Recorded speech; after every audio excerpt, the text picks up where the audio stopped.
Bismillahirrahmanirrahim. Assalamualaikum warahmatullahi wabarakatuh. Waalaikumsalam warahmatullahi wabarakatuh.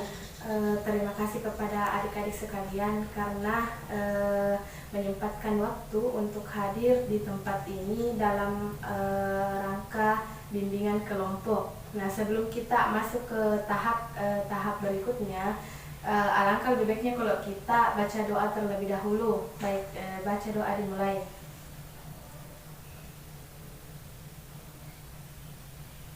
Doa selesai. Karena di sini mungkin kita baru pertama kali bertemu ya, masih ada yang pertama kali bertemu, jadi alangkah lebih baiknya kalau kita perkenalkan diri terlebih dahulu. Jadi sebelumnya perkenalkan, nama saya Arming dari BPI, jurusan BPI IAIN Sinjai semester 6. Jadi teman-teman juga boleh perkenalkan diri ya. Baik, perkenalkan, nama saya Fitri. Nama saya Ina. Nama saya Ira. Nama saya Wati. Baik, terima kasih. Jadi tujuan diadakannya bimbingan kelompok ini terkhusus untuk anak SMA. Saya angkat tema bimbingan karir karena biasa kan kalau kelas 3 SMA itu bingung bingung tentang masa gambaran karir tersebut, bimbingan karir tersebut ya. Jadi adapun tahapan asas yang digunakan yaitu asas keterbukaan, asas kesukarelaan, dan asas kerahasiaan. Nah, di mana asas keterbukaan ini adik-adik tidak perlu sungkan untuk menceritakan apa yang adik-adik rasakan, apa yang menjadi beban dalam pikiran adik-adik ya. Terus asas sukarela, adik-adik di sini tidak ada paksaan untuk mengikuti kegiatan ini kan? Iya, Kak. Terus asas kerahasiaan, jadi kalian itu tidak perlu ragu untuk menceritakan unek-unek kalian, apa yang kalian rasakan, karena ada namanya di bimbingan konseling itu ada namanya asas kerahasiaan. Jadi rahasia kalian itu aman, tidak untuk diceritakan ke orang lain atau tidak untuk dibeberkan kepada orang lain.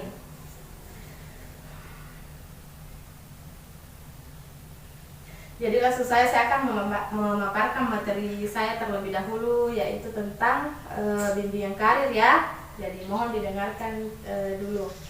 Nah, bimbingan karir adalah bimbingan dalam mempersiapkan diri menghadapi dunia kerja, dalam memilih lapangan kerja atau jabatan atau profesi tertentu, serta membekali diri supaya siap memangku jabatan tersebut, dan dalam menyesuaikan diri dengan berbagai tuntutan dari lapangan pekerjaan yang dimasuki. Bimbingan karir ini merupakan salah satu jenis bimbingan yang berusaha membantu individu dalam memecahkan masalah karir untuk memperoleh penyesuaian diri yang sebaik-baiknya antara kemampuan dengan lingkungan hidupnya, memperoleh keberhasilan dan perwujudan diri dalam perjalanan hidupnya. Nah, tujuan bimbingan karir itu sendiri secara umum, yang pertama memiliki pemahaman diri atau kemampuan, minat, dan kepribadian yang terkait dengan pekerjaan. Yang kedua, memiliki pengetahuan mengenai dunia kerja dan informasi karir yang menunjang kematangan kompetensi kerja. Yang ketiga, memiliki sikap positif terhadap dunia kerja dalam arti mau bekerja dalam bidang pekerjaan apapun tanpa merasa rendah diri asal bermakna bagi dirinya dan sesuai dengan norma agama. Yang keempat, memahami relevansi kompetensi belajar atau kemampuan menguasai pelajaran dengan persyaratan keahlian atau keterampilan bidang pekerjaan yang menjadi cita-cita karirnya di masa depan.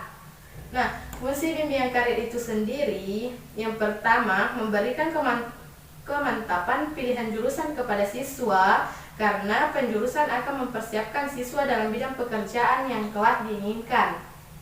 Yang kedua, memberikan bekal pada siswa yang tidak melanjutkan sekolah untuk dapat siap bekerja sesuai dengan keinginannya. Yang ketiga, membantu kemandirian bagi siswa yang ingin atau harus belajar sambil bekerja. Nah, itulah tadi pemaparan materi saya. Saya kembalikan kepada adik-adik, apakah ada yang ingin ditanyakan atau ada yang kurang dipahami? Saya Kak. Saya persilakan. Perkenalkan, nama saya Fitri. Pertanyaan saya begini Kak, kan ini detik-detik mau masuk kuliah toh Kak. Iya. Lulus lagi. Tapi begini Kak, kan saya sebenarnya cita-cita saya menjadi dokter, tapi orang tua saya tidak mendukung. Dia menyuruh saya untuk masuk ke jurusan keguruan. Habis itu saya pusing. Solusinya bagaimana itu Kak? Baik, apakah masih ada pertanyaan lain? Kalau tidak ada, langsung saja ya. Ya, Kak. Jadi saudari Fitri ini cita-citanya jadi dokter ya. Ya Kak. Terus orang tuanya menginginkan jadi guru. Ya. Begini ya. Kadang-kadang itu keinginan orang tua itu atau apa ya? Keinginan orang tua itu untuk anaknya yang terbaik. Karena saya punya pengalaman yang ada pengalaman guru saya yang diceritakan kepada saya waktu saya masih sekolah. Dia itu juga punya cita-cita, dia cita-citanya itu otomotif, bengkel ya. Tapi orang tuanya juga menginginkan anaknya itu jadi guru. Jadi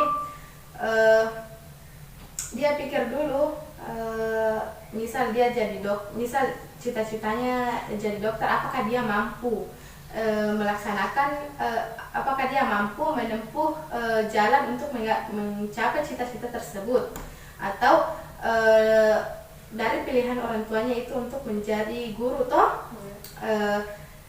Dilihat dulu apakah kita mampu menjalani hal tersebut, karena kadang-kadang keinginan orang tua itu yang terbaik untuk anaknya, tapi alangkah lebih baiknya ceritakan beritahu orang tuanya pemahaman terkait cita-citanya, bahwa adik Fitri ini bisa menempuh jalan untuk mencapai cita-cita tersebut. Maksudnya berikan pemahaman kepada orang tua supaya bisa kena dukung mengenai cita-cita tersebut. Ya, itu saja. Mungkin masih ada yang mau ditanyakan. Baik Kak, saya paham. Oke. Jadi sebelum saya akhiri, saya ucapkan banyak terima kasih lagi karena adik-adik menyempatkan diri untuk hadir di kegiatan bimbingan kelompok ini. Jadi sebelum kita tutup kegiatan hari ini, alangkah lebih baiknya kalau kita baca doa terlebih dahulu ya. Doa dimulai.